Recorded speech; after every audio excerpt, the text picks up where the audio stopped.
ওনাদের তো মেয়াদ শেষ হয়ে গেছে, কোনো গেজেট শপথ পড়ানোর কোনো স্কোপ নাই এখন আর, মেয়াদই শেষ। এখন আর গেজেট পড়াবো, গেজেট দিয়ে কি হবে? আমরা দেখিয়েছি 2000 সালে ইশরাক সাহেব একটি ইলেকশন পিটিশন ফাইল করেছেন, 2020 সালে ইলেকশন পিটিশনটি ফাইল করেছেন। সেই ইলেকশন পিটিশন পেন্ডিং থাকাকালীন আমাদের অন্তর্বর্তীকালীন সরকার একটি অর্ডিন্যান্স জারি করেছেন।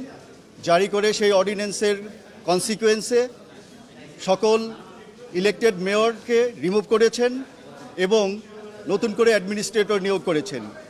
এই সিচুয়েশনে ইশরাক সাহেবের ইলেকশন ট্রাইব্যুনাল কেসটা ইনফ্র্যাকচুয়াস হয়ে গেছে।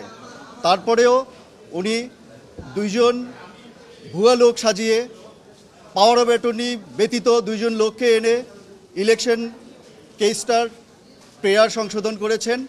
সংশোধন করে উনি অবৈধ নির্বাচন, যে নির্বাচনটাকে উনি অবৈধ চাইলেন, সেই অবৈধ নির্বাচনের নির্বাচিত মেয়র হিসেবে নিজেকে ডিক্লারেশন চাইলেন। অথচ আইনে আছে 30 দিনের পরে এইরকম কোনো সংশোধন অ্যালাউ করা যায় না। বাট উনি আদালতের সাথে কলিউশন করে এই রকম রায় নিয়েছেন, সেটা আমরা মহামান্য আপিল বিভাগকে তুলে ধরেছি। এই পরিস্থিতিতে মহামান্য আপিল বিভাগ জানতে চেয়েছেন যে এই পর্যন্ত ইলেকশন কমিশন কি করেছেন বা আপনারা ইলেকশন কমিশনে গিয়েছেন কিনা। আমরা বলেছি যে আমরা ইলেকশন কমিশনে লিগ্যাল নোটিশ পাঠিয়েছি 24/7/2025 তারিখে বিকেল 4 ঘটিকায়, 27/4/2025 তারিখে 4 ঘটিকায় তাদেরকে বলেছি যে আপনারা আপিল করেন, না হলে আমরা কোর্টে যাব। তখন ওনারা তাড়াহুড়া করে রাত 10টা বাজে ওনার নামে গ্যাজেট পাবলিশ করে দিয়েছে। সেই জন্য আমরা আদালতে বলেছি, উভয় আদালতে বলেছি যে নির্বাচন কমিশন তাদের নিরপেক্ষতা হারিয়েছে। নির্বাচন কমিশন একটি দলের পক্ষ নিয়ে তাড়াহুড়া করে আইন মন্ত্রণালয়ের মতামত চেয়ে, কিন্তু মতামত না নিয়ে আমাদের লিগ্যাল নোটিশ পাওয়ার পরে তাড়াহুড়া করে এই গ্যাজেটটা পাবলিশ করে দিয়েছেন। তারপরে মাননীয় আদালত গতকাল আমাদের শুনানি মুলতবি করে ইলেকশন কমিশনকে ডেকেছেন। আজকে ইলেকশন কমিশনের লয়ার এসেছিলেন।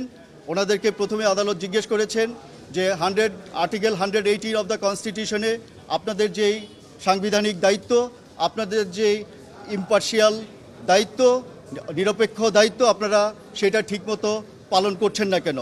এটা তো আমাদের একটা লিটমাস কেস। আপনারা সেই লিটমাস কেসে ব্যর্থ হচ্ছেন, তাহলে জাতির কাছে কি মেসেজ যাবে? আগামী নির্বাচন আপনারা কিভাবে করবেন? আপনারা কনস্টিটিউশনাল দায়িত্ব পালন করতে ব্যর্থ হয়েছেন। আদালত আরও বলেছে যে এত বড় বিল্ডিং করে রেখেছে কি শুধুমাত্র হাওয়া খাওয়ার জন্য নাকি? আপনাদের তো দায়িত্ব আছে, আপনারা জনগণের ইলেকশনের রাইট এনশিওর করবেন। মাননীয় আদালত এরকম অবজারভেশন দিয়ে আজকে মোকদ্দমাটি নিষ্পত্তি করে দিয়েছেন। আমরা আশা করব ইলেকশন কমিশন যথাশীঘ্র এটার বিরুদ্ধে আপিল দায়ের করবে।